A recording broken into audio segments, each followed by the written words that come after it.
Marekani imesema inaweza kushambulia wakati wowote kisiwa cha Kurg cha Iran, huku mvutano ukiendelea kuongezeka kutokana na Iran kufunga mlango wa bahari wa Hormuz. Afisa wa ikulu ya White House amesema jeshi la Marekani liko tayari kuchukua hatua iwapo Rais Donald Trump atatoa amri, kufuatia taarifa kuwa Washington inafikiria kuteka au kukizingira kisiwa hicho.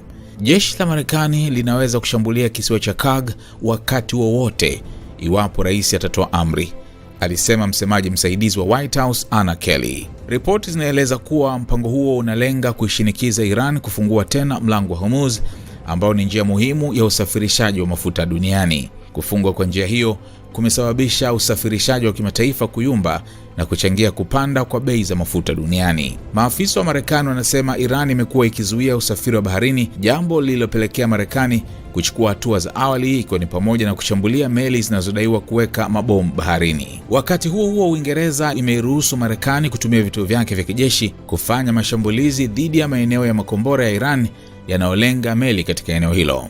Taarifa kutoka Downing Street imesema hatua hiyo ni sehemu ya juhudi za pamoja za kulinda usalama wa usafiri katika mlango wa Hormuz.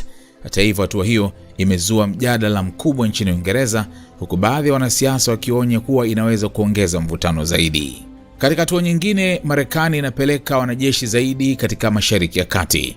Ripoti zinaonyesha kuwa wanajeshi takriban 2500 wakiwemo wanamaji kutoka USS Boxer na kikosi cha 11 cha Marine Expeditionary Unit wanapelekwa katika eneo hilo mapema kuliko ilivyopangwa. Maendeleo haya yanakuja wakati vita kati ya Iran, Marekani na washirika wake vikizidi kuongezeka, hali inaongeza hofu ya kupanuka kwa mzozo na kuathiri zaidi uchumi wa dunia, hasa sekta ya nishati.